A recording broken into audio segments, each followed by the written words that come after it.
Adjoint की दो properties और करते हैं। If A is symmetric then adjoint A is also symmetric. ठीक, तो किसी भी मैट्रिक्स के सिमेट्रिक होने की क्या कंडीशन होती है कि उसका ट्रांसपोज जो है वो उस मैट्रिक्स के बराबर होता है। ठीक है, तो हमको क्या दे रखा है, ये ए सिमेट्रिक है, इसका मतलब ये वाला रिलेशन होल्ड कर रहा है। अच्छा, एडजॉइंट ए भी सिमेट्रिक होगा, इसका मतलब हमारे को क्या रिलेशन प्रूव करना है, एडजॉइंट ए का ट्रांसपोज ये किसके बराबर होना चाहिए, ये एडजॉइंट ए के बराबर होना चाहिए। ठीक है, तो ये रिलेशन अपने को प्रूव करना है, तो इसके लेफ्ट हैंड साइड से शुरू करते हैं।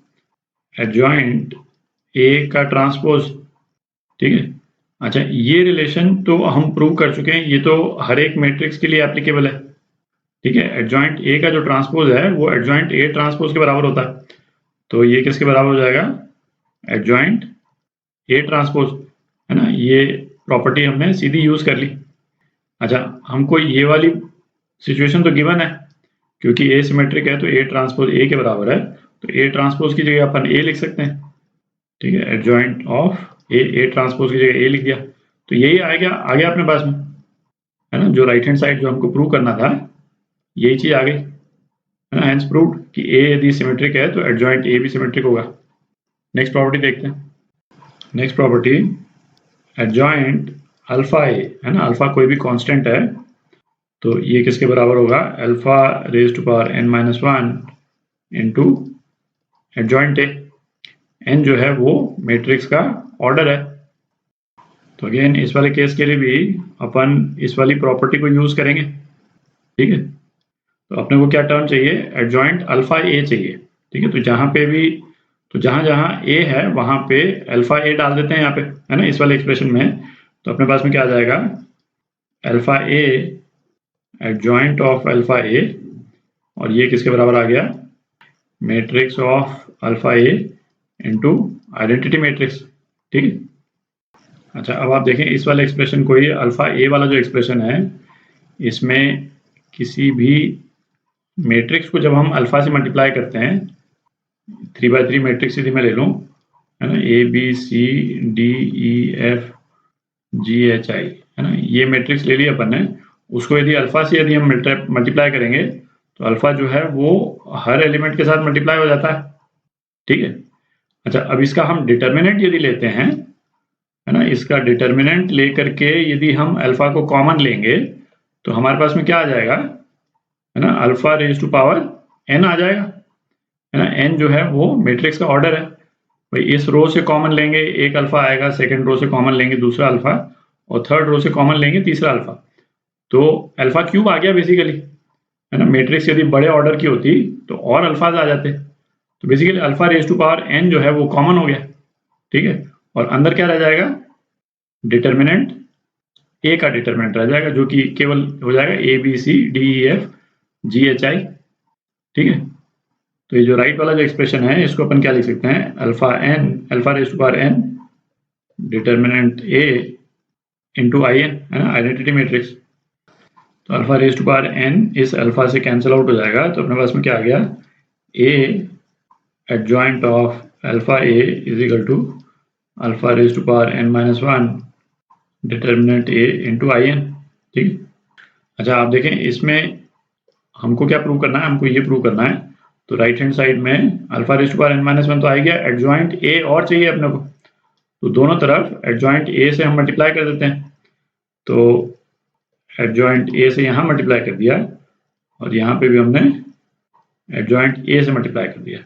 ठीक है, अब लेफ्ट हैंड साइड में जो ये वाला जो एक्सप्रेशन है एडजॉइंट a इंटू ए, है ना, वो यही है, एडजॉइंट a इंटू ए, तो ये किसके बराबर हो जाएगा, determinant a into identity matrix adjoint alpha A, और ये किसके बराबर हो गया, alpha raise to power n minus one को सबसे आगे ले लेते हैं, है ना, ये तो कांस्टेंट है, इसको पूरे में एक्सप्रेशन में कहीं पे भी हम रख सकते हैं, है ना, मैट्रिक्स नहीं है ये तो alpha raise to power n minus one बाहर आ गया, और ये भी एक नंबर ही है डिटर्मिनेंट, इसको भी यहाँ ले लिया, और adjoint a into I N. ठीक है, अब दोनों तरफ से डिटर्मिनेंट हमने कैंसिल आउट कर दिया, नंबर है ये तो केवल, और हमारे पास में रिक्वायर्ड एक्सप्रेशन आ गया है ना, आइडेंटिटी से इसको मल्टीप्लाई कर दिया तो यही मैट्रिक्स रह गई, adjoint alpha A is equal to alpha raise to power n minus 1 into adjoint A, है ना, ये इसी में एब्जॉर्ब हो गई, ये तो मल्टीप्लाई होकर सेम आ जाएगा। तो ये आपका प्रूफ हो गया, ठीक है, यही चाहिए था आपने को। तो एक और प्रॉपर्टी देखते हैं, adjoint of adjoint A is equal to determinant of A raise to power n minus 2 into A, है ना, ये प्रूव करना अपने को। तो अगेन है ना, इसी वाले रिलेशन से शुरू करते हैं, ए एडजॉइंट ऑफ ए, ये कितना है, determinant A into I N. अच्छा, हमको क्या टर्म चाहिए, एडजॉइंट ऑफ एडजॉइंट ए। तो एडजॉइंट ए बेसिकली क्या है, एडजॉइंट ए एक मैट्रिक्स ही है, ठीक है। तो इस वाले एक्सप्रेशन में जहां जहां पे ए आ रहा है वहां पे कोई दूसरी मैट्रिक्स यदि हम डाल दें तो कोई फर्क तो पड़ेगा नहीं, है ना। तो दूसरी मैट्रिक्स के रूप में अपन ए की जगह पे एडजॉइंट ए डाल देते हैं, ठीक है। तो ये एक्सप्रेशन जो है वो क्या हो जाएगा, adjoint A into adjoint of adjoint A, ये दूसरी मैट्रिक्स हो गई, और ये किसके बराबर हो गया, एडजॉइंट ए का डिटर्मिनेंट इंटू आई एन, ठीक है। तो ये क्या हो गया, adjoint A into adjoint of adjoint A is equal to, अच्छा एडजॉइंट ए क्या होता है ये तो मालूम है अपने को, क्या होता है, determinant of A raise to power n minus 1 into I N, ठीक है। तो लेफ्ट हैंड साइड में अपने पास में ये वाली टर्म तो आ गई, एडजॉइंट ऑफ एडजॉइंट ए, और अपने को ये वाली टर्म यहाँ से हटानी, ठीक है। तो अगेन जैसे है ना बाकी डेरिवेशंस में भी अपन करते आए हैं, अपन क्या करें, दोनों तरफ ए मैट्रिक्स से मल्टीप्लाई कर देते हैं, ए से मल्टीप्लाई किया तो यहाँ पे भी ए से मल्टीप्लाई कर दिया। अच्छा, मैट्रिसेस में ना, जैसे मैट्रिसेस के केस में जैसे इस तरह की यदि इक्वालिटी वाली कोई रिलेशन है उसमें हम दोनों तरफ मैट्रिक्स से मल्टीप्लाई करें तो ये चीज जरूर ध्यान दें कि यदि लेफ्ट हैंड साइड में हमने मैट्रिक्स को शुरू में मल्टीप्लाई किया है तो राइट हैंड साइड में भी मैट्रिक्स को हम शुरू में ही मल्टीप्लाई करें, ठीक है। नॉर्मल अलजेब्रा में यदि सपोज अपने को कोई इक्वेशन दे रखी है ना, कोई एक पर्टिकुलर टर्म है इज इक्वल टू कोई दूसरी पर्टिकुलर टर्म, है ना, अपने को दोनों तरफ x से यदि मल्टीप्लाई करना है तो यहाँ पे हम x से आगे मल्टीप्लाई करें, यहाँ पे पीछे मल्टीप्लाई करें, उससे कोई फर्क नहीं पड़ता है, ठीक है। मैट्रिसेस के केस में ऐसा नहीं है, क्योंकि ये अपने को मालूम है कि ए बी वो बी ए के बराबर नहीं होता है, ठीक है, मतलब जनरली नहीं होता है, हो भी सकता है बट जनरली नहीं होता है, ठीक है। तो ऑर्डर ऑफ मल्टीप्लिकेशन है ना, इसका ध्यान रखें। तो अब ये जो रिलेशन है ए ऑफ एडजॉइंट ए, इसको हम किससे रिप्लेस कर सकते हैं, इसको हम रिप्लेस कर देते हैं determinant A into identity matrix into adjoint of adjoint A is equal to, अच्छा अब इस वाले एक्सप्रेशन में डिटर्मिनेंट ए वो तो एक नंबर है ना, स्केलर नंबर है। अब इसको हम आगे पीछे कर सकते हैं, है ना, स्केलर नंबर को तो हम किसी भी एक्सप्रेशन में कहीं भी डाल सकते हैं, उससे फर्क नहीं पड़ता है।